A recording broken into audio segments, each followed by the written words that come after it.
Olá, tudo bem? Que bom que você está aí, que bom que você acessou o nosso canal. Estou muito feliz, nada acontece por um acaso. O fato de você estar aqui conosco hoje só mostra o quanto Deus está interessado na sua vida, na sua história. Por isso a minha oração é que você abra o seu coração e que você se prepare para aquilo que Deus quer fazer na sua vida, aquilo que Deus quer falar ao seu coração. Vai lá na cozinha, hoje é dia de ceia, pega o pão, pega o suco de uva, deixa tudo organizado aí aonde você está, porque ao final da mensagem, juntos nós vamos participar da ceia do Senhor. Então se organize, se prepare, abra o seu coração, aumente a sua expectativa, porque hoje é dia de encontro com Deus, amém? Que Deus te abençoe, vamos cantar, vamos adorar o nosso Deus, que Ele encontre aí na sua casa um povo que adora em espírito e em verdade. Vamos fazer isso juntos. Olá, como vocês estão?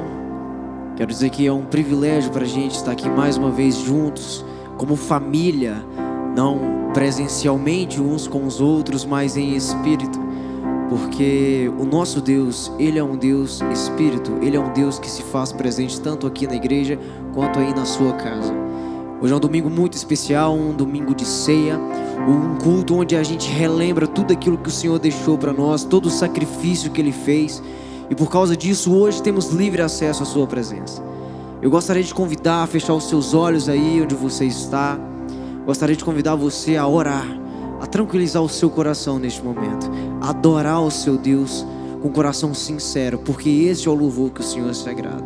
Feche seus olhos aí. Pai, Deus, nós te agradecemos por esse rico privilégio de podermos estar aqui, meu Deus, adorando o Senhor, estarmos aqui em família, entoando a Ti um perfeito louvor que não vem de notas perfeitas, mas vem de um coração sincero. Meu Deus, nós queremos agradar o Seu coração com a nossa gratidão. Gratidão por tudo que o Senhor já fez, porque a maior bênção que podíamos receber, o Senhor já nos deu, que é a salvação, que é o Seu Filho moído na cruz, moído no madeiro em nosso favor. Queremos declarar que Tu és santo, que não há nenhum outro, e que nós, os pecadores, erguemos as nossas vozes, levantamos as nossas mãos, disponibilizamos os nossos corações para ouvir o Senhor. Deus, fala conosco neste culto. Nós carecemos do Teu Espírito, Deus, em nome de Jesus. Amém.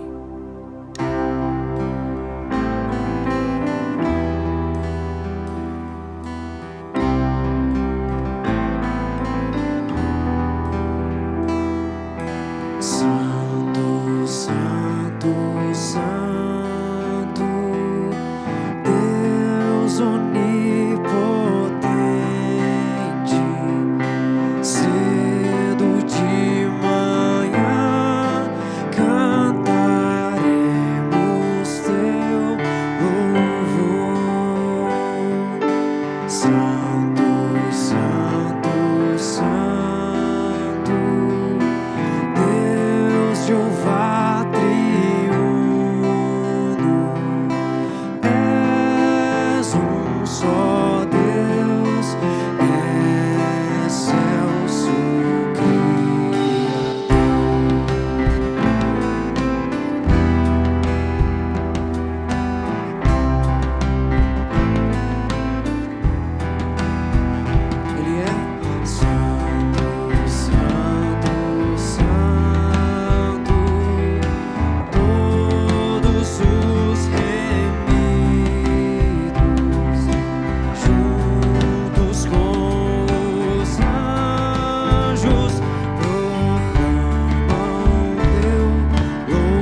sua casa, diga comigo: Santo, Santo, Santo, Santo, nós os pecadores não podemos ver sua glória sem temor. Tu somente és santo. Não há nenhum outro puro e perfeito, excelso, bem feito.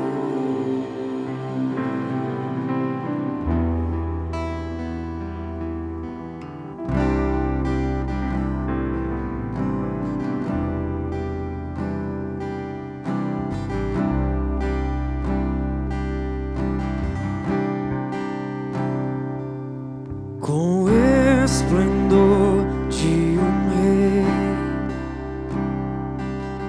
em majestade e luz, faz a terra se alegrar, faz a terra se alegrar. Ele é a própria luz, e as trevas vão fugir, tremer com sua voz, tremer com sua voz. Quão grande é o meu Deus, eu cantarei. Quão grande é o meu Deus, e todos hão de ver. Quão grande é o meu Deus. Mais uma vez, declara a grandeza do seu Deus. Quão grande é o meu Deus, eu cantarei. Quão grande é o meu Deus, e todos hão de ver. Quão grande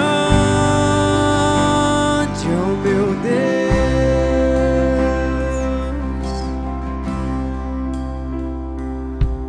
Por gerações Ele é. O tempo está em tuas mãos, o começo e o fim, o começo e o fim. Três se formam em um, a Trindade, Filho, Espírito e Pai, Cordeiro e o Leão, Cordeiro e o Leão. Quão grande é o meu Deus, eu cantarei. Quão grande é o meu Deus, e todos hão de ver. Quão grande é o meu Deus, quão grande Ele é. Quão grande é o meu Deus, eu cantarei. Quão grande é o meu Deus, e todos hão de ver. Quão grande é o meu Deus. Erga suas mãos, erga suas vozes e diga a Ele: sobre todo nome é o seu, e tu és digno do louvor. Eu cantarei. Quão grande é o meu Deus, sobre todo nome, e sobre todo nome é o seu, e tu és digno do louvor. E eu cantarei.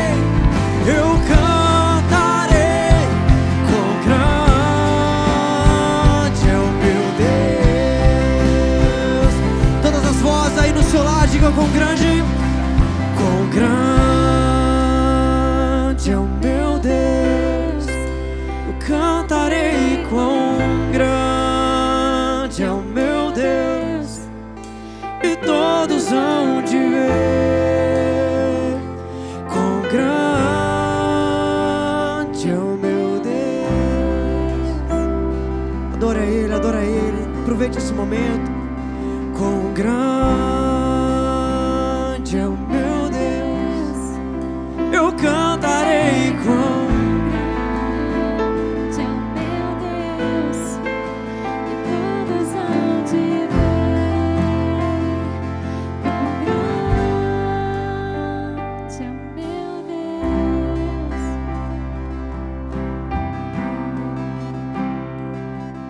sobre todo nome é o seu. Tu és digno do louvor. Eu cantarei quão grande é o meu Deus. Pai, só Tu és grande, Senhor. Só Tu és grande, Deus.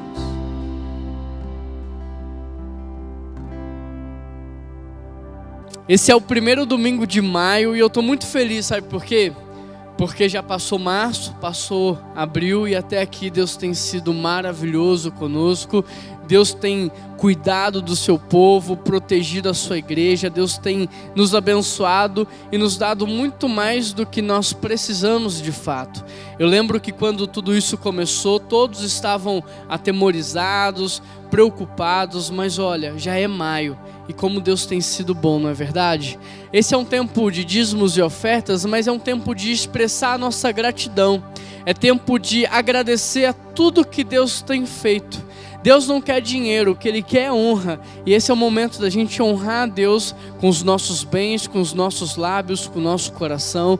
Por isso eu convido você a entregar o seu dízimo e a sua oferta, mas com muita gratidão a tudo que Deus fez na sua vida, na sua história, a tudo que Deus está fazendo neste exato momento e tudo que ainda Deus vai fazer, porque Ele é fiel, Ele é maravilhoso. Que você possa honrar ao Senhor, porque a palavra diz: honre ao Senhor e os teus celeiros serão fartos e os teus barris transbordarão. Não vai faltar. Quanto mais fiel nós somos ao Senhor, mais Ele confia recursos para que nós possamos administrar. E a minha oração é que você possa entregar então o seu dízimo e a sua oferta como uma expressão da sua gratidão e da sua fidelidade a Deus. Aqui embaixo tem um código de QR Code, você pode entregar a sua oferta e o seu dízimo através desse código. Aqui com esse QR Code você vai ter a opção de boleto ou cartão de crédito. Aqui também você tem as contas da igreja, você pode fazer uma transferência, você pode pedir que a igreja busque até na sua casa, você pode levar ao longo da semana na igreja. Você tem toda a liberdade de fazer da maneira como você achar melhor, mas que você não deixe de expressar a sua gratidão através dos seus dízimos, as suas ofertas, amém? Vamos fazer isso juntos enquanto nós cantamos a próxima canção. Adore ao Senhor, louve ao Senhor e entregue o seu dízimo e a sua oferta para a honra e glória dele. Vamos lá.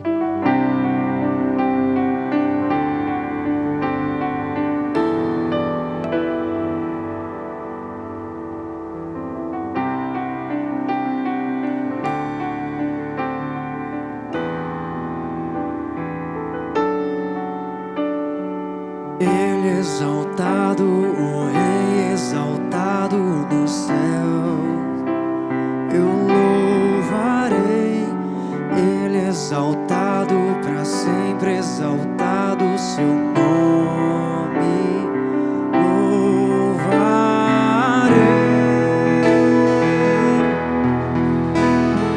Ele é o Senhor, sua verdade vai sempre reinar. Terra e céus glorificam seu santo nome. Ele exaltado, o Rei exaltado no céu.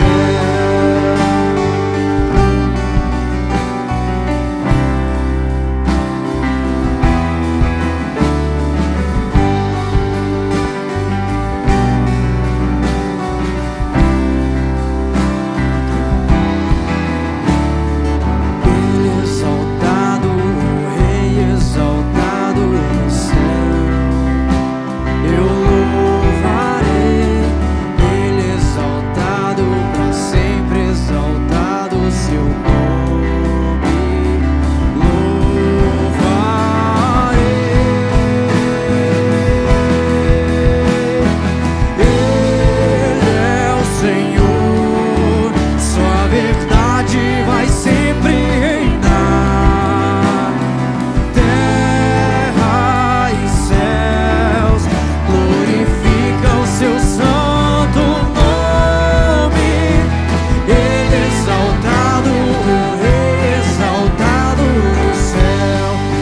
Senhor.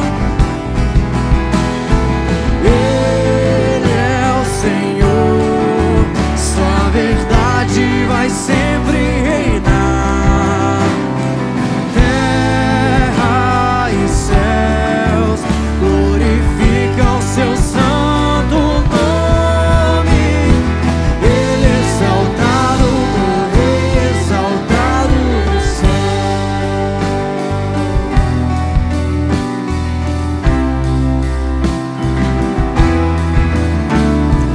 Ele é exaltado, o Rei exaltado no céu. Eu louvarei, Ele é exaltado para sempre. E o seu nome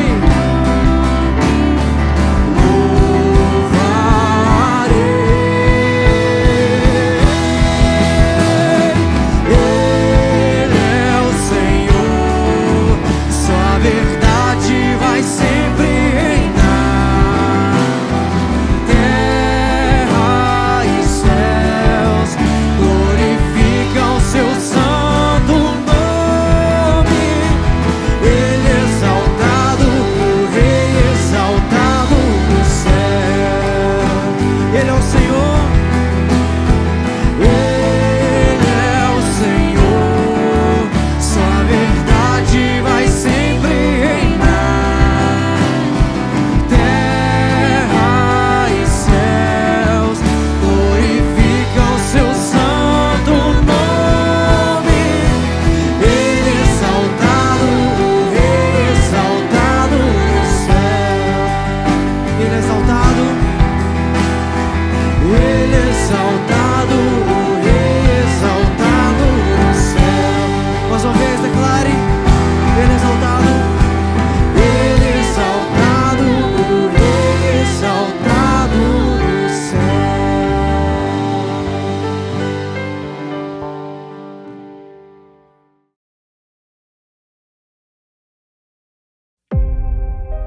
O maior número de agressão de idosos no Brasil é cometido dentro das casas. A cada 7,2 segundos, uma mulher é vítima de violência física no âmbito familiar. A maioria dos casos de abuso infantil vem de dentro dos lares. Grande parte do alcoolismo e da dependência de drogas acontecem devido a crises familiares.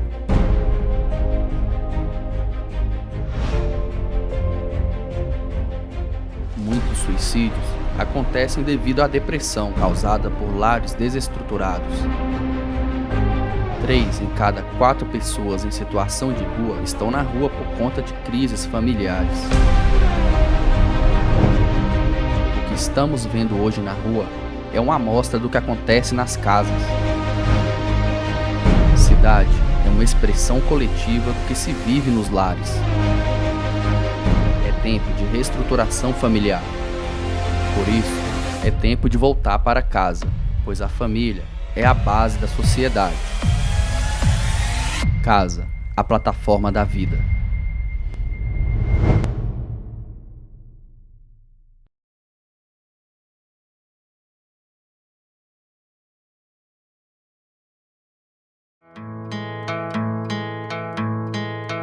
Olá, família cheia de esperança, tudo bem com vocês? Este mês a gente está fazendo 31 anos de casada, agora dia 29, e nós temos só que agradecer a Deus por que Deus tem feito na nossa vida, na nossa casa, nos nossos filhos, e compartilhar essa quarentena de estarmos em casa junto com os nossos filhos, porque aqui todo mundo é autônomo, é uma correria, não tem horário para chegar, cada hora chega num horário diferente. Então a gente está tendo assim, um momento de ficar junto, compartilhar, assistir filme junto. Está sendo assim, um momento gratificante na nossa vida. E até mesmo a gente tem feito a célula, né? A gente tem participado toda terça-feira da nossa célula online. Então a gente só tem que agradecer a Deus, porque Deus tem nos abençoado e não tem faltado nada.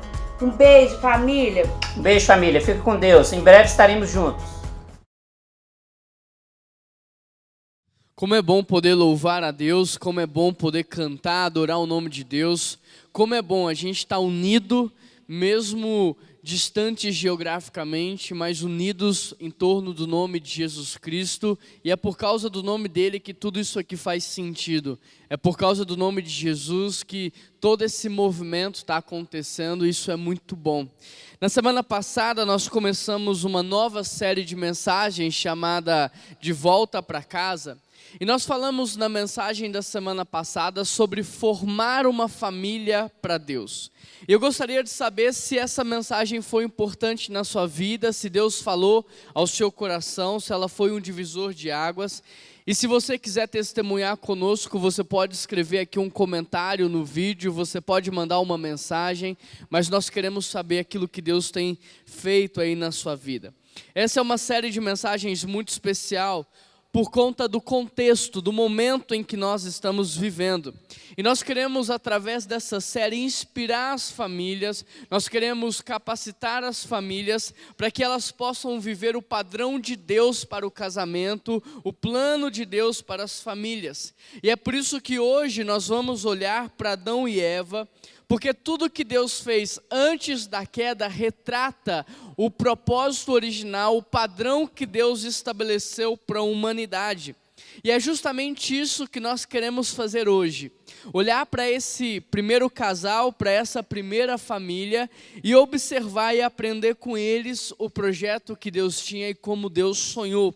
Para isso, abra sua Bíblia comigo em Gênesis capítulo 1, versículo 26, Gênesis 1, versículo 26. Está lá no início, nas primeiras páginas.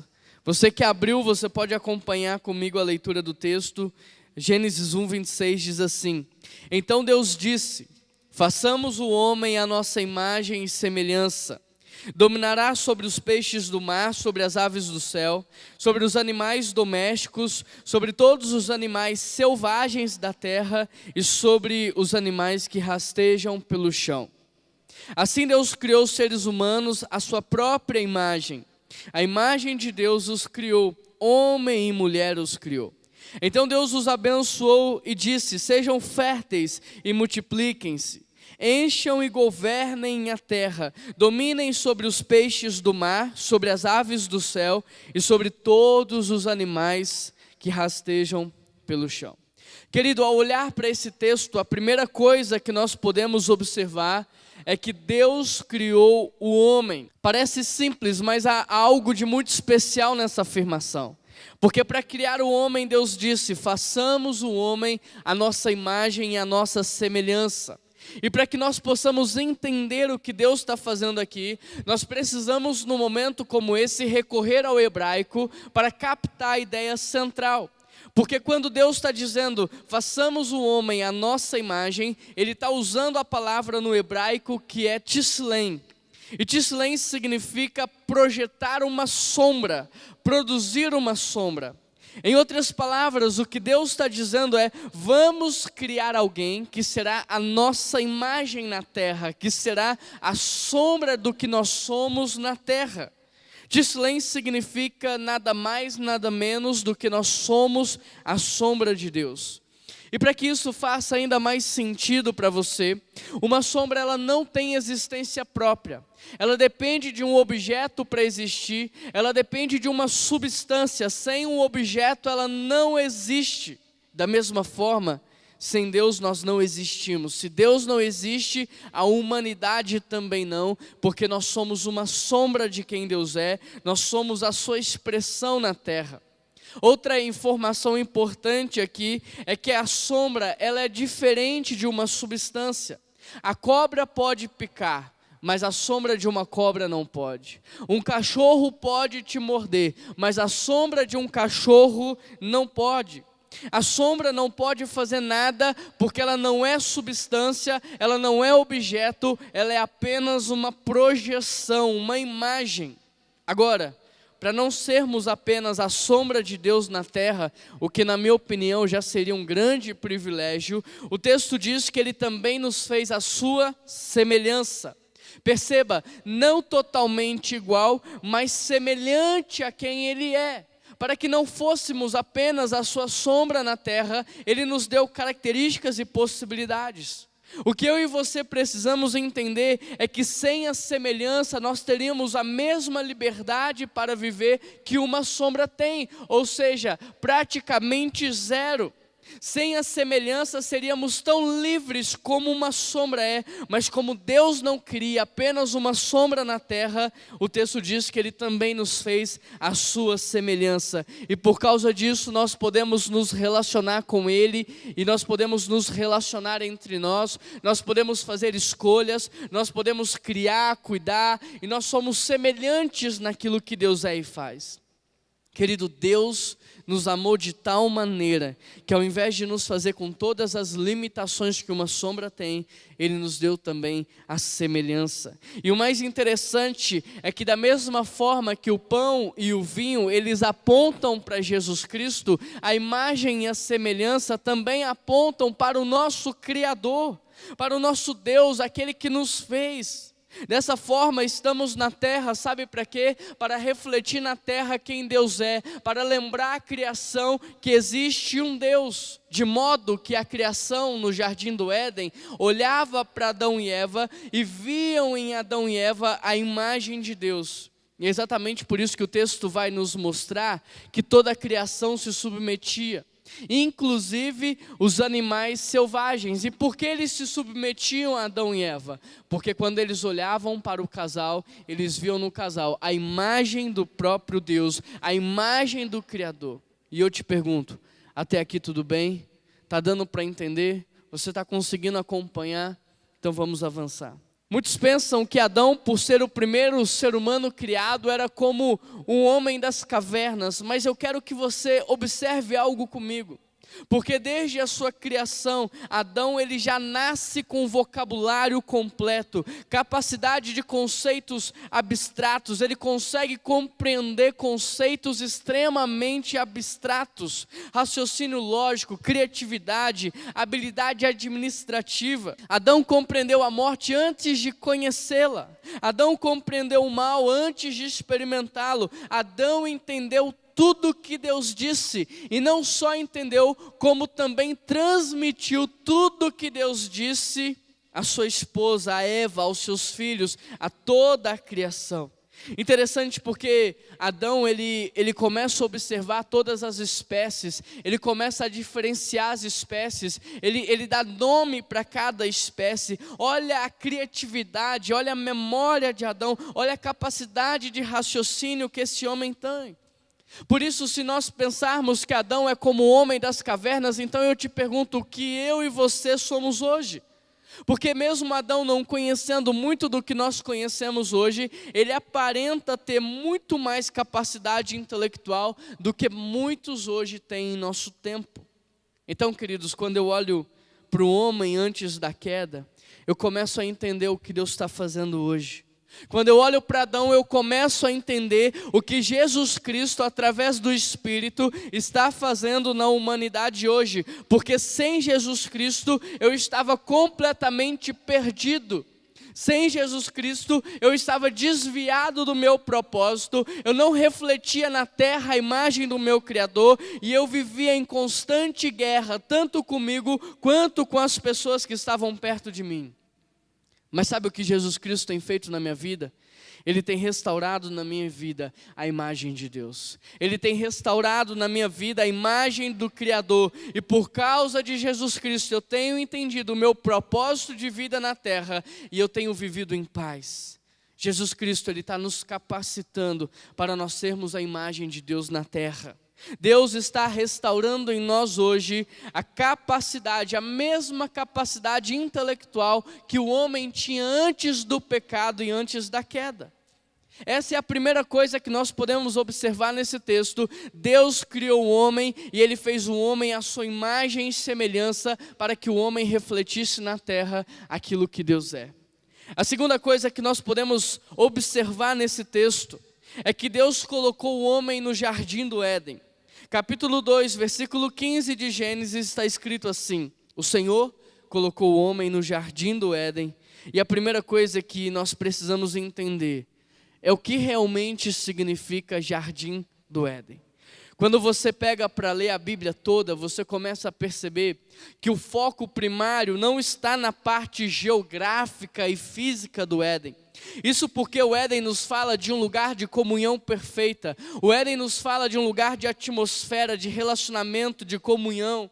O Jardim do Éden pode ser entendido como lugar da presença de Deus, como um ambiente de relacionamento, como um portal entre o céu e a terra, onde há um lugar de encontro.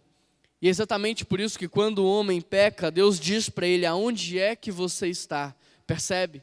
Deus não está perguntando aonde Adão está geograficamente, porque Deus sabe. O que Deus está perguntando é: aonde você está, que nós não estamos mais na atmosfera do relacionamento? Aonde é que você está, que você saiu do lugar de encontro? Que você não permanece mais no lugar da intimidade? Que você não desfruta mais da minha presença? Aonde você está, que nós não temos mais a mesma comunhão? Portanto, quando o versículo 15 nos diz: e tomou o homem e o colocou no Éden, nós podemos perceber que a primeira coisa que Deus deu para o homem não foi uma mulher, não foi dinheiro, não foi trabalho, não foi poder e não foi uma carreira. Sabe o que foi? A primeira coisa que Deus deu para o homem foi a sua presença. E isso nos mostra que aquilo que o homem mais precisa hoje não é de dinheiro, não é de poder, não é de carreira, mas é da presença de Deus. A primeira coisa que você, homem que está me ouvindo, que você mais precisa é da presença de Deus. E eu te pergunto, hoje você pode ser considerado um homem de Deus? Você pode ser considerado como um amigo de Deus? Você é alguém que tem intimidade, comunhão com Ele?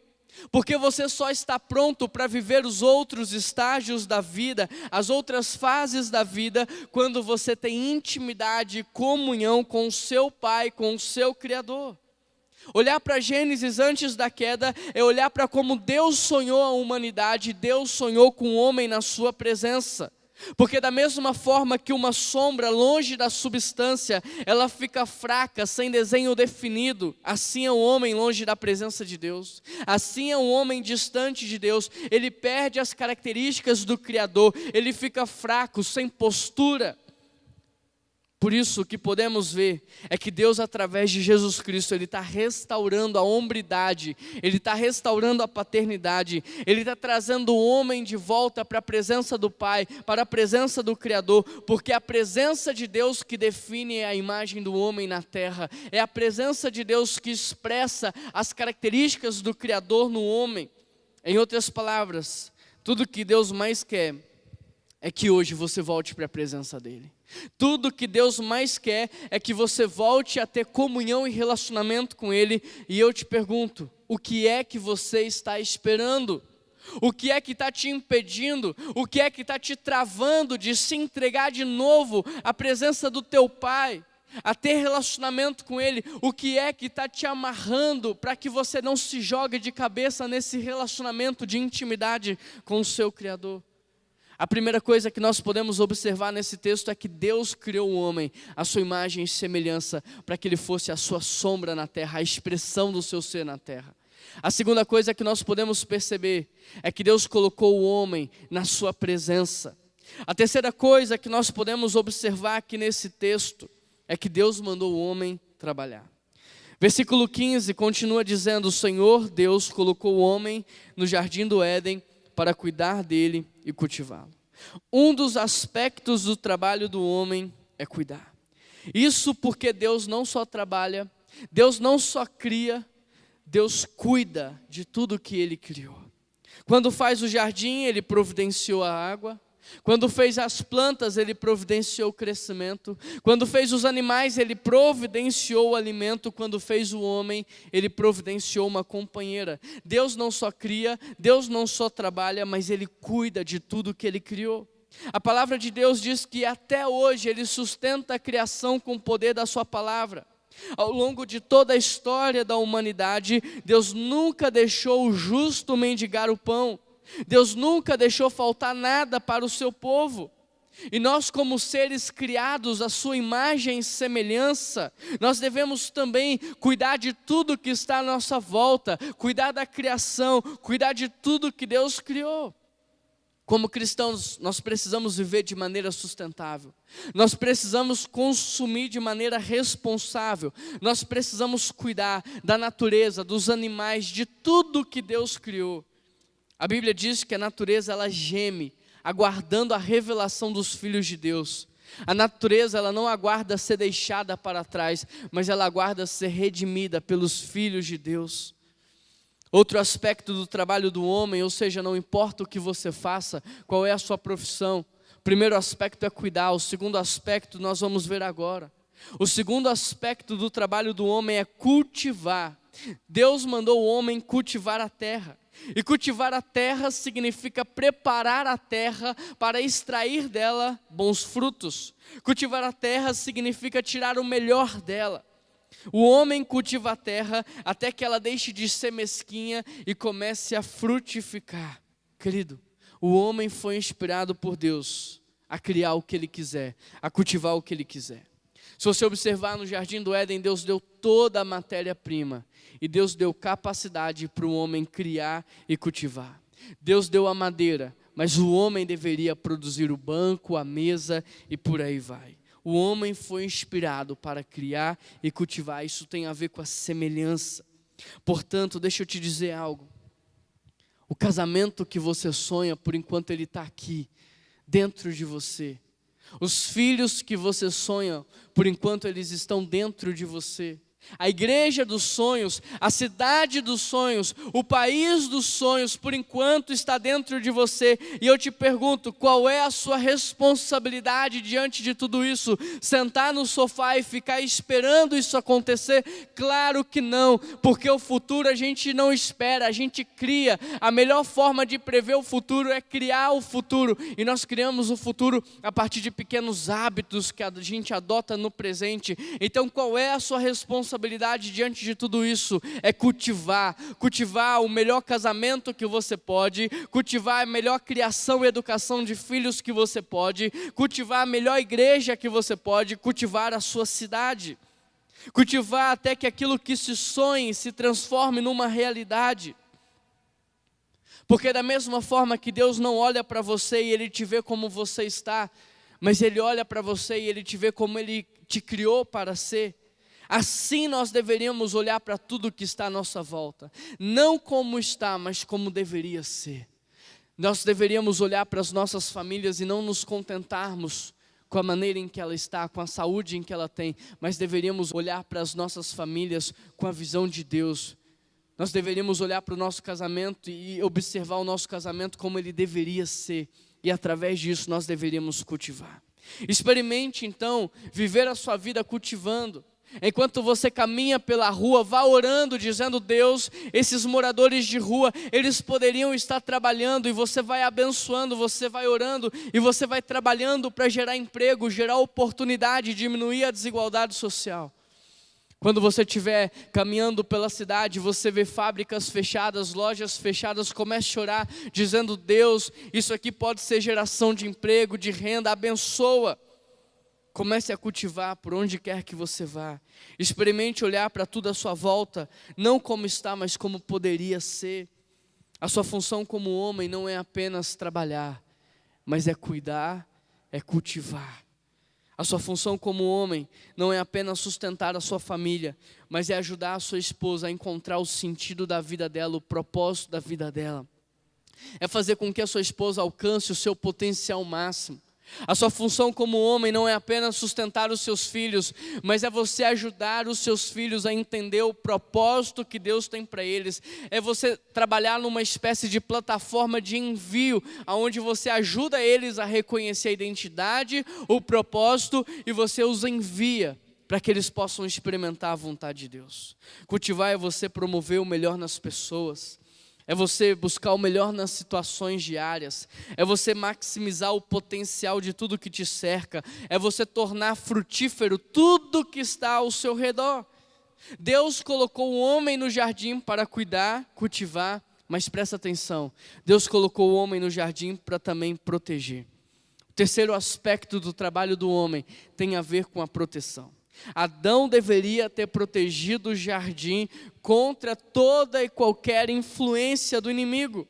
Como guardião, ele deveria ter expulsado Satanás do jardim, mas como ele não fez isso, foi Satanás que tirou o homem do jardim através do pecado. Querido, ou você tira Satanás da sua casa, ou ele tira a sua casa de você.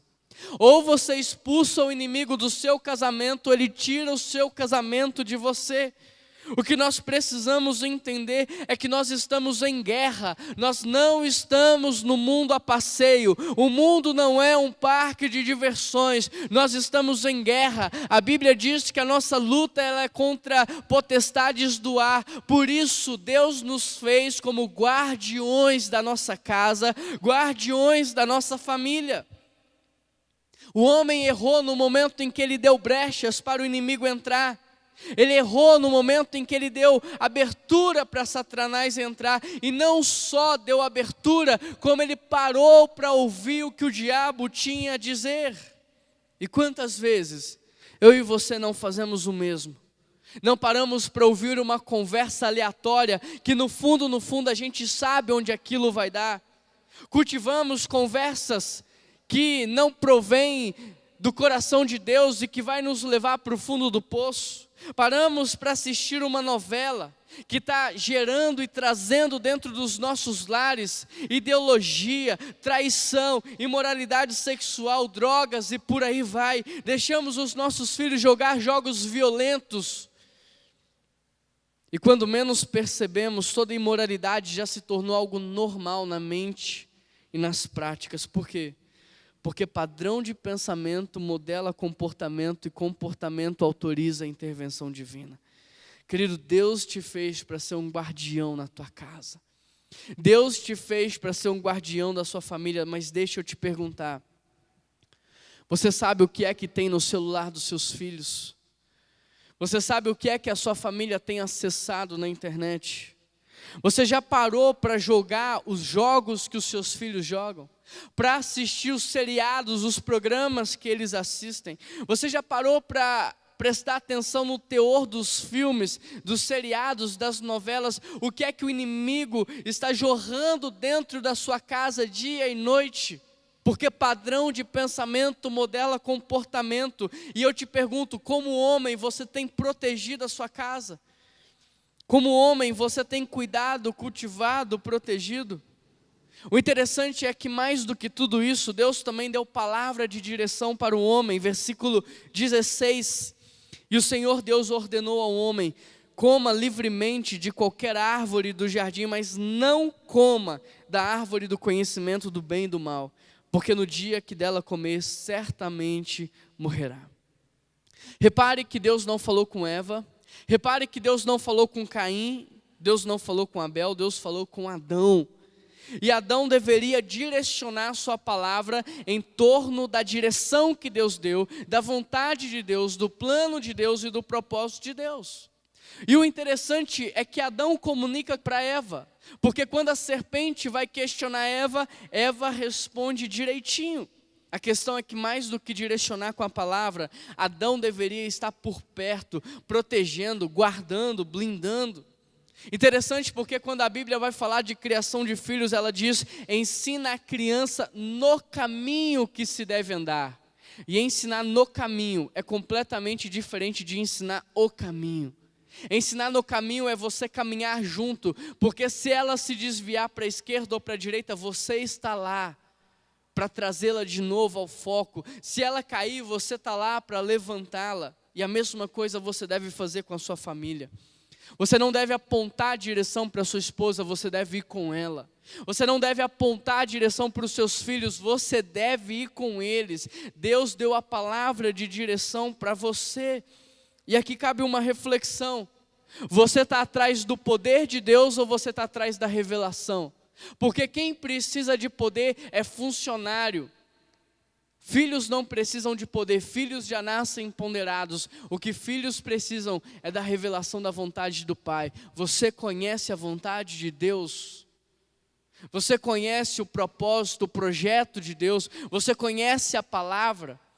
E mais do que isso, eu te pergunto, você está pastoreando a sua casa, dirigindo a sua casa em cima do seu achômetro ou em cima do que a palavra diz?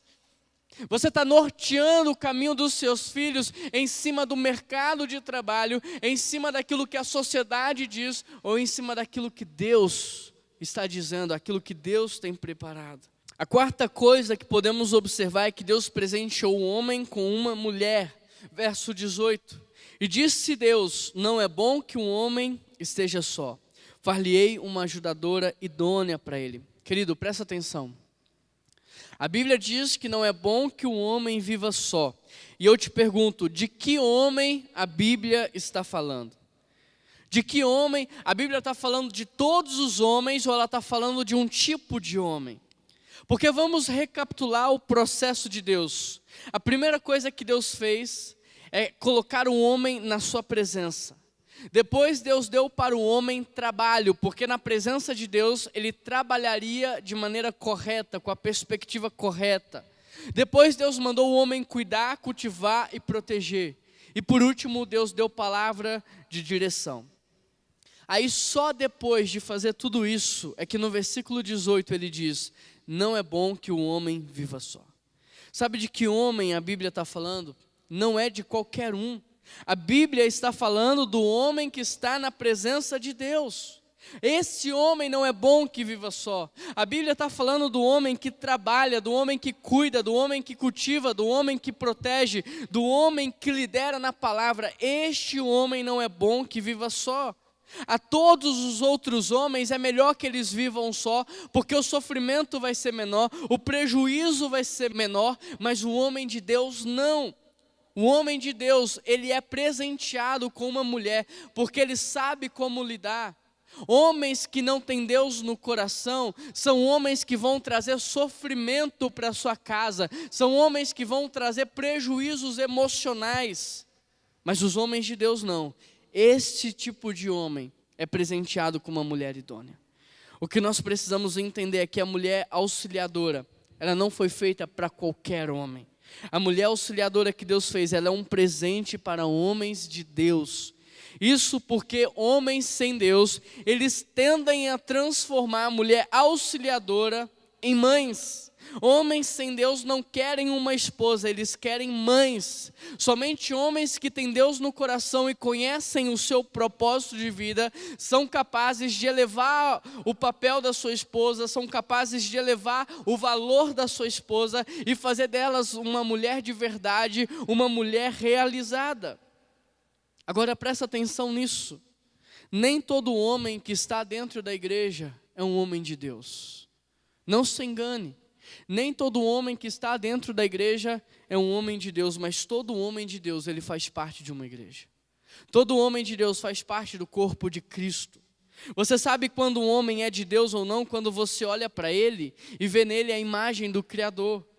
Quando você olha para ele e vê nele um novo homem, alguém agora dirigido pelo Espírito. Quando você olha para ele e vê nele um estilo de vida paternalista, de adoção, de cuidado, de proteção. Quando você enxerga nele um amor sacrificial, de entrega, de renúncia, não um amor comercial, não um amor de contrapartida, não um amor interesseiro, mas um amor de entrega, de sacrifício, de renúncia. Quando você olha para ele e vê nele a mesma generosidade que você encontra em Deus. Quando você olha para ele e vê nele o mesmo quebrantamento, a mesma humildade. Homens de Deus são servos. Homens de Deus são servos. Homens de Deus são homens que lutam contra a sua natureza pecaminosa. São homens que têm derrotado diariamente a ira, a procrastinação, a preguiça, a imoralidade sexual, o egoísmo, a mesquinhez e a responsabilidade. São homens que lutam contra a carne dia e noite. Homens de Deus não suportam ver a injustiça. Homens de Deus têm um propósito. A Bíblia diz que a mulher auxiliadora deve ser submissa ao seu marido. E presta atenção, mulher. Ser submissa ao marido é estar debaixo da mesma missão. Portanto, se você, homem, quer ter uma mulher auxiliadora, idônea e submissa, primeiro você precisa ter vida com Deus. Primeiro você precisa trabalhar com a motivação correta. Primeiro você precisa ter um estilo de vida que cuida, cultiva e protege. Primeiro você precisa ter a palavra de direção, porque a esposa auxiliadora não é para qualquer tipo de homem, são para homens de Deus. Esposas submissas são para homens que vivem debaixo de uma missão, são para homens que conhecem a sua missão e vivem a sua missão. Deixa eu te dizer mais, não há uma mulher na face da terra que não será submissa a um homem que tem vida com Deus, que trabalha com a motivação correta, que cuida, cultiva e protege e ainda mais dirige na palavra. Não tem uma mulher na face da terra que não será submissa a um homem que a ame como Cristo amou pela igreja, um amor sacrificial de renúncia e de entrega. Por isso, se você, homem, quer ter uma mulher auxiliadora, idônea e submissa, você precisa voltar para a presença de Deus e deixar Ele restaurar a sua hombridade. Você precisa voltar para a presença de Deus e deixar o Espírito de Deus transformar a sua vida, para que você possa viver de maneira paternalista, um estilo de vida de adoção, de cuidado, de cultivo, de proteção. Porque esse homem, sim, ele não pode viver sozinho, e a esse homem Deus vai presentear com uma esposa submissa. Capítulo 2, versículo 21, então o Senhor Deus fez o homem cair em profundo sono, e enquanto este dormia, tirou uma das suas costelas, e com a costela que havia tirado do homem, o Senhor Deus fez uma mulher e trouxe para ele. Deus vai presentear o homem com uma mulher. E olha como ele faz isso. Primeiro ele coloca o homem para dormir. Nos termos de hoje, anestesia geral. Nos termos de hoje, anestesia. E ele retira do homem que está anestesiado uma das suas costelas. Agora, por que a costela? Existe uma razão muito especial. Porque no sistema ósseo você tem a medula, que também é conhecida como tutano. E o que é o tutano? É um tecido aparentemente gelatinoso que preenche ali a cavidade interna do osso. Mas não é só isso que ele faz. Esse tecido, na verdade, é uma grande fábrica de elementos relacionados ao sangue. A medula óssea, portanto, encontrada dentro da costela, contém o que nós chamamos de células-tronco, células multipotentes, ou seja, que produzem vários tipos de células. Em outras palavras, a célula-tronco constitui um material perfeito para uma clonagem humana. Isso porque o objetivo de Deus não era fazer alguém que fosse menor do que o homem em machismo e nem maior do que o homem em feminismo. Mas o propósito de Deus era fazer alguém que fosse coigual. Deus não fez apenas uma ajudante, Deus não fez uma empregada, Deus não fez alguém abaixo nem alguém acima, Deus fez um ser humano, Deus fez uma mulher, Deus fez alguém que fosse capaz de corresponder ao homem em todos os sentidos da sua palavra. Deus fez alguém que fosse capaz de completar o homem, alguém que fosse capaz de se relacionar, cuidar, cultivar e proteger. Portanto, quando Deus faz a mulher da costela, Ele está fazendo alguém para também estar na sua presença. Quando Deus faz a mulher da costela, Ele está fazendo alguém que também vai cuidar, alguém que também vai cultivar, alguém que também vai proteger, alguém que também vai direcionar. E nós vemos isso na descrição bíblica da mulher virtuosa em Provérbios, porque a mulher virtuosa, de acordo com a Bíblia, é a mulher que está na presença de Deus. O texto diz, ela teme ao Senhor. É a mulher que produz, ela trabalha dentro e fora de casa. É a mulher que cuida daqueles que estão ao seu lado. É a mulher que cultiva o melhor. É a mulher que protege. É a mulher que tem a palavra. A Bíblia diz que ela edifica o seu lar. E é exatamente por isso que quando Deus apresenta Eva para Adão, Adão diz, esta sim. Agora sim, o Senhor acertou em cheio, porque ela é osso dos meus ossos e ela é carne da minha carne. E eu te pergunto, que mulher é essa que deixa o homem tão maravilhado? Que mulher é essa que deixa o homem extasiado? Essa é a mulher idônea que está na presença de Deus da mesma forma que o homem está, que tem palavras de sabedoria da mesma forma que o homem tem, que auxilia, que cuida, que cultiva. O que fazia o casamento de Adão e Eva funcionar era o fato dos dois estarem na presença de Deus. Adão conheceu Eva na presença de Deus e Eva conheceu Adão na presença de Deus. Foi assim que Deus fez para ser, foi assim que Deus fez para acontecer. E como consequência da presença de Deus, os dois agora trabalham com a perspectiva correta. Os dois agora exercem cuidado, cultivo, proteção. Os dois entenderam o propósito de Deus para a vida deles. A quinta coisa que nós podemos observar é que Deus criou uma família. Gênesis 2, versículo 24, está dizendo assim: por essa razão o homem deixará pai e mãe e se unirá à sua mulher, e eles se tornarão uma só carne. Querido, por que o texto diz que é preciso deixar pai e mãe? Porque casamento é total entrega. E não há total entrega se eu não for capaz de deixar o meu pai e a minha mãe. Agora, deixar pai e mãe não significa abandonar pai e mãe. Deixar pai e mãe é deixar de depender emocionalmente, espiritualmente e financeiramente. Querido, o casamento é quando há total entrega entre ambas as partes. É quando um passa a completar o outro, é quando um vive para o outro, é quando um depende do outro. Agora, para deixar pai e mãe é preciso que haja maturidade. Maturidade emocional, maturidade espiritual e maturidade financeira. E exatamente por isso que antes de Deus dar uma mulher para o homem, Ele primeiro deu a sua presença. Ele primeiro corrigiu o olhar do homem para que ele trabalhasse com a perspectiva correta. Ele primeiro mandou o homem cuidar, cultivar, proteger. Ele primeiro deu direção através da palavra.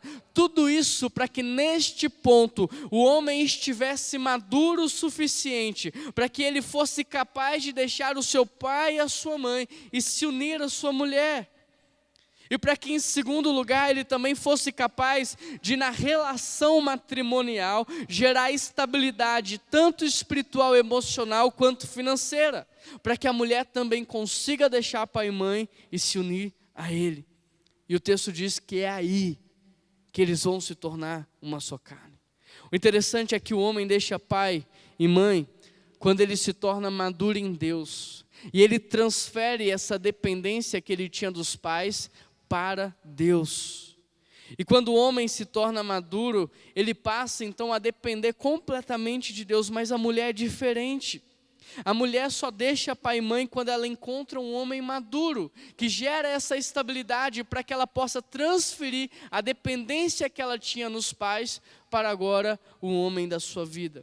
Por isso, se você, homem, tem uma mulher que ainda não deixou o pai e a mãe, se você, homem, tem uma mulher que ainda não é auxiliadora, submissa e nem idônea, ao invés de culpá-la, volte para a presença de Deus e deixe Ele restaurar a hombridade na sua vida. Ao invés de culpá-la, comece a crescer na presença de Deus, para Ele restaurar a imagem dEle na sua vida, para que você seja na terra a expressão de quem Deus é. A melhor forma de você descobrir o poder que há na sua hombridade é você voltar para Deus e deixar Ele trabalhar a sua identidade. Todo o restante, presta atenção nisso, todo o restante, equilíbrio emocional, equilíbrio espiritual e recursos financeiros são consequências da sua identidade restaurada. Todo o restante na sua vida é consequência da sua vida em Deus. Gênesis 2:24 diz: por essa razão, o homem deixará pai e mãe, se unirá à sua mulher, e eles se tornarão uma só carne. Se tornar uma só carne não é fruto do acaso, é fruto de um processo, é resultado de um processo. Se tornar uma só carne é Deus formar uma família. A sexta coisa que nós podemos observar é que Deus deu um propósito para as famílias na terra. Deus os abençoou e disse: sejam férteis e multipliquem-se, encham a terra e governem, dominem sobre os peixes do mar, sobre as aves do céu, sobre os animais que rastejam pelo chão. Observe que a bênção de Deus para o homem tem a ver com trabalho, e trabalho tem a ver com uma missão, e missão tem a ver com um propósito. Ou seja, o trabalho não é apenas uma forma de passarmos o tempo ou de ganharmos o nosso pão. O trabalho é uma maneira de expandir o reino de Deus aqui na terra. E é por isso que antes de Deus mandar o homem trabalhar, Ele já havia providenciado para o homem tudo o que ele precisava. Já tinha árvores frutíferas, já tinha água para ele beber e já tinha um lugar para ele ficar. Dessa forma, o homem, ele não era movido pela falta e nem pela necessidade, mas pelo seu propósito. Ou seja, o trabalho do homem era muito mais do que apenas passar o tempo e se sustentar, mas era uma forma de trazer o reino de Deus à terra, de expressar na terra a imagem de quem Deus é. O homem trabalhava porque tinha uma missão, e ele tinha uma missão porque ele tinha um propósito. A bênção de Deus para as famílias tem a ver com o trabalho, e o trabalho tem a ver com aquilo que Deus sonhou para as famílias na terra. Mas hoje, infelizmente, muitas famílias trabalham não porque conhecem a vontade de Deus, mas sim porque sentem falta, sentem necessidade, são movidos pela fome. Mas não era para ser assim. E é por isso que a partir da nossa reconciliação com Cristo, nós voltamos a viver o projeto original de Deus para as nossas vidas. Quando você entende o projeto, o propósito que Deus tem para você, você passa a trabalhar de maneira diferente, e quando você faz isso, sabe o que acontece? Tudo passa a dar certo. Aonde você coloca as suas mãos prospera. Por quê? Porque agora você não trabalha para comer, mas você trabalha para repartir. Você não é movido pela fome, você é movido pelo propósito. E quem conhece a vontade de Deus, ele é assertivo em tudo que faz. Então Deus abençoou o homem e disse: sejam férteis, multipliquem, encham e governem a terra.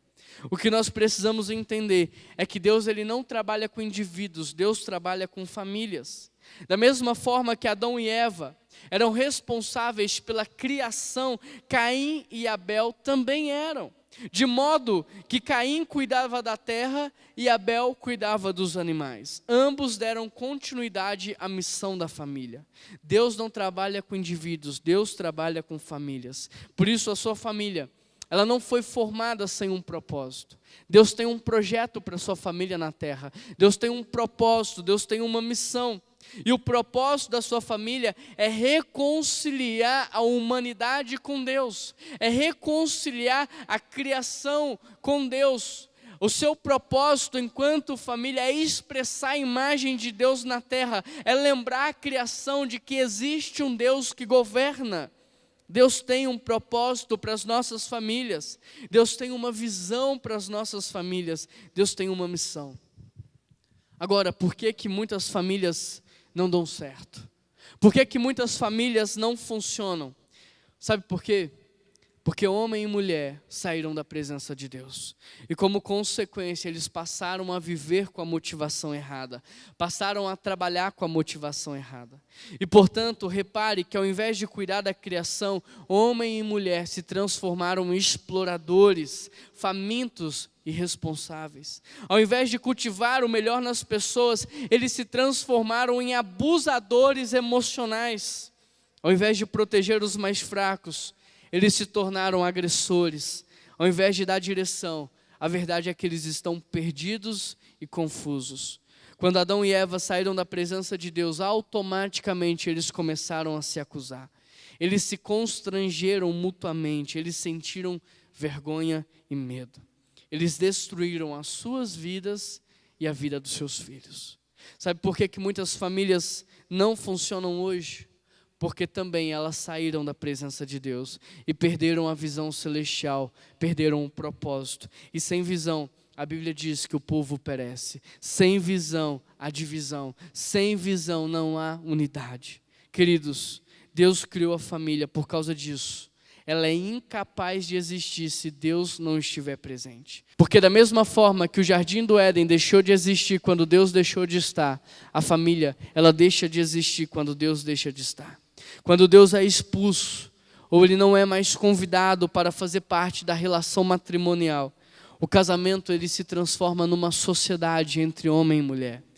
A família se transforma numa pequena empresa. A casa se transforma num bem. Os filhos viram produtos e o legado da família é reduzido a uma herança. Eu te pergunto, hoje você tem um casamento ou você tem uma sociedade?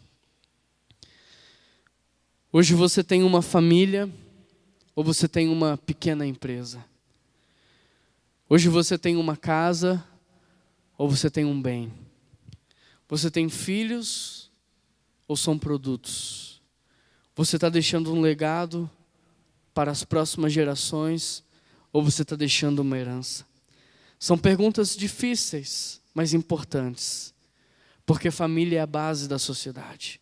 E tudo que nós estamos vendo hoje na cidade é reflexo da saúde das famílias. Nós somos mais ou menos 50 milhões de evangélicos no Brasil. E por que a cidade continua da mesma maneira? Por que nada muda? Por que nada acontece? Porque hoje nós estamos mais preocupados com a polarização política do que com as nossas famílias. Nós estamos mais preocupados com a honestidade dos políticos do que com a integridade das pessoas da nossa casa. Nós estamos mais preocupados com a nossa imagem e com a nossa reputação do que com a saúde emocional e espiritual das pessoas que convivem conosco. Agora, sabe o que é que a Bíblia diz? Aquele que não cuida dos seus, especialmente da sua própria família, eles negam a própria fé e eles são piores do que os descrentes. O que a Bíblia está dizendo é que se você tem sido omisso na sua casa, você tem negado a sua fé e você é muito pior do que o político corrupto que você acusa. Por isso a série De Volta para Casa é uma série de Deus para a sua vida, para te ajudar a voltar para o centro da vontade, para a presença de Deus e estabelecer na sua casa as prioridades, os valores, os princípios, o padrão do céu para a sua família. E a primeira coisa que você precisa fazer é voltar para a presença de Deus. A primeira coisa que você precisa fazer é trazer a sua família para a presença de Deus, é transformar a sua casa numa igreja, é fazer da sua casa, da sua família, um culto de adoração a Deus.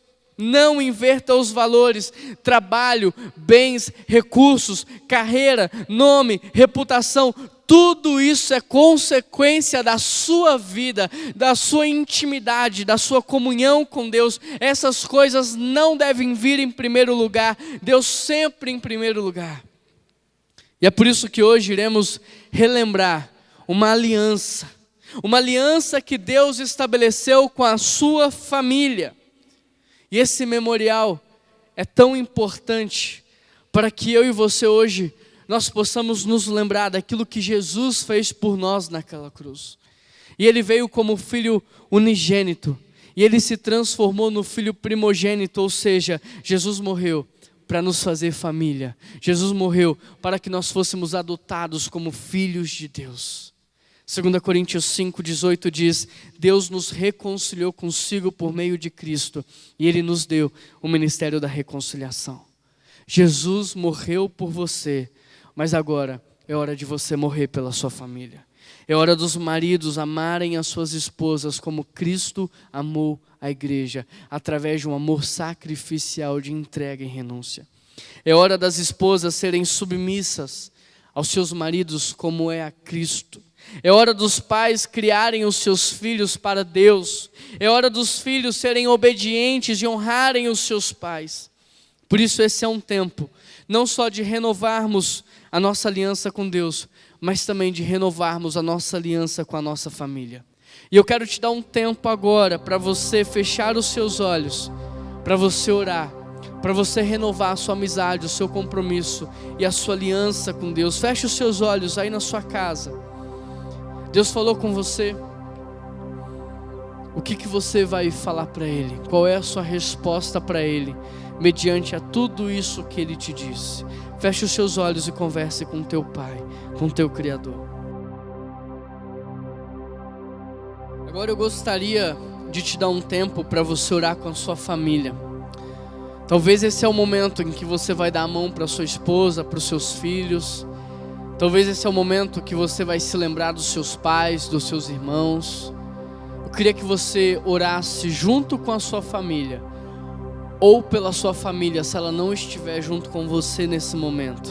Antes de orar, peça perdão. Se a sua família estiver aí com você, peça perdão para ela.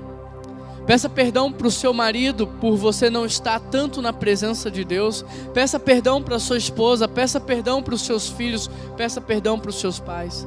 Se a sua família não estiver aí, assim que esse culto acabar, pega o seu telefone, liga para eles, mas peça perdão, assuma um novo compromisso com eles.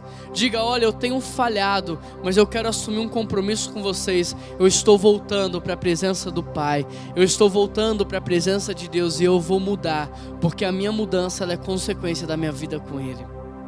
Agora feche os seus olhos, ore junto com a sua família, ore pela sua família, busque a presença de Deus, busque a direção de Deus para a tua casa, para a tua família. Feche os seus olhos aí e aonde você estiver, comece a orar.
Pois recebi do Senhor o que também lhes entreguei, que o Senhor Jesus, na noite em que foi traído, tomou o pão, e tendo dado graças, partiu e disse: esse é o meu corpo que é dado em favor de vós, façam isso em memória de mim. Da mesma forma, depois da ceia, ele tomou o cálice e disse: esse cálice é a nova aliança no meu sangue, façam isso, sempre que beberem em memória de mim. Porque sempre que comerem deste pão e beberem deste cálice, vocês anunciam a morte do Senhor até que Ele venha. Querido, como símbolo desse compromisso que você está assumindo com Deus, e como símbolo desse compromisso que você está assumindo com a sua família, eu quero convidar você nesse momento a pegar o pão, a pegar o cálice aí na sua casa, e eu quero convidar você a participar comigo agora desse momento tão especial. Com o pão e com o cálice nas tuas mãos, ore comigo. Pai, nós queremos te agradecer pelo privilégio que o Senhor está nos dando no dia de hoje, de voltarmos para a tua presença, Pai.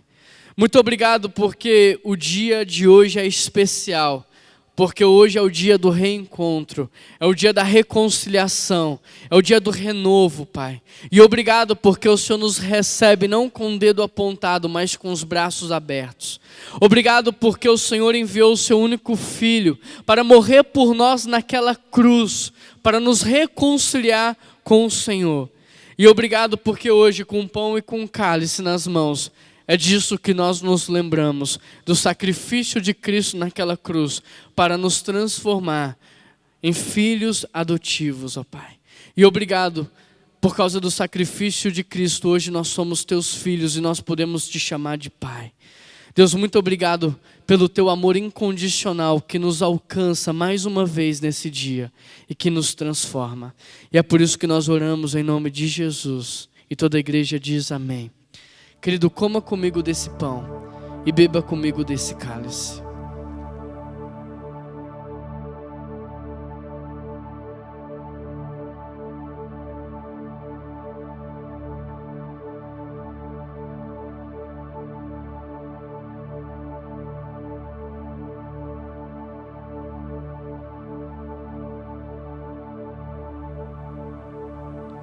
Deus, no dia de hoje nós assumimos um compromisso com o Senhor.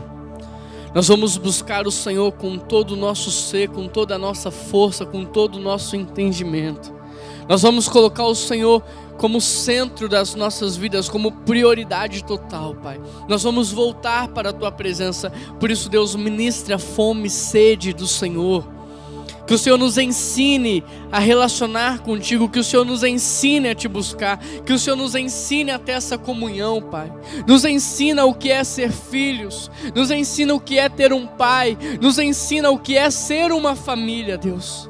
Muito obrigado, Pai, porque nós somos uma família espiritual, nós somos a família de Deus.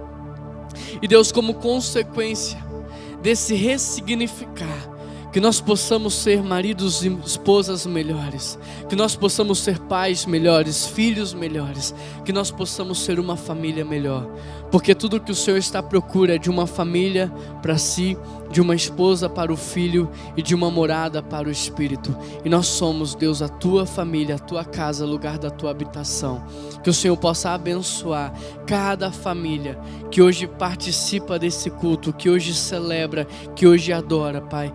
Que o Senhor possa abençoar cada casa com a Tua presença. Que o Senhor possa restaurar na vida de cada homem, Pai, a hombridade, a paternidade. Que o Senhor possa restaurar a identidade das mulheres. Que o Senhor possa restaurar em nós a identidade de filhos, e que nós possamos ser a expressão do Senhor aqui na terra, que nós possamos ser de fato a Tua imagem e a Tua semelhança, que o Senhor possa dar propósito e significado para cada uma dessas famílias, e é por isso que nós oramos em nome de Jesus, amém. Vamos cantar? Fica de pé, abra teu coração e que você possa cantar essa canção em gratidão a tudo que Deus fez, a tudo que Ele está fazendo e a tudo que Ele ainda vai fazer. Amém?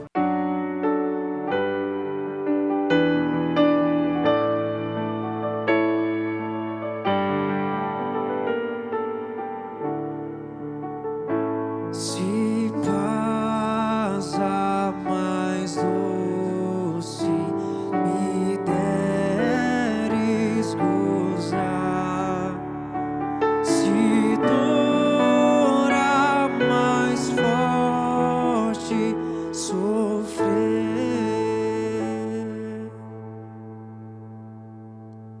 ó seja o que for, Tu me fazes saber que feliz com Jesus sempre sou feliz com Jesus. Sou feliz com Jesus, meu Senhor.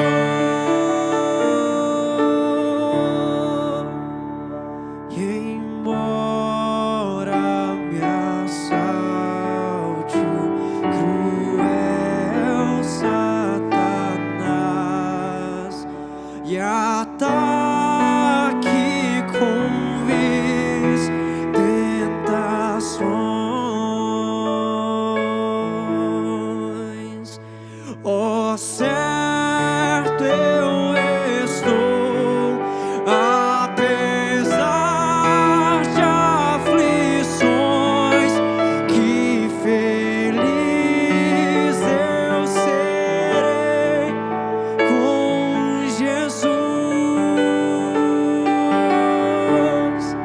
Sou feliz com Jesus. Sou feliz com Jesus, meu Senhor.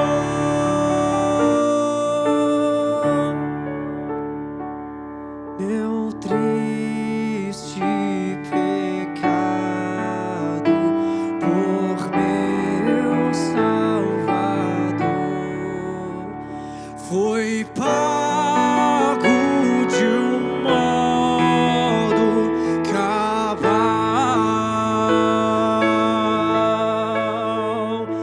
Valeu-me o Senhor, ó mercê sem igual. Sou feliz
Nós estamos nessa série de mensagens de volta para casa. Na primeira mensagem nós falamos sobre formar uma família para Deus.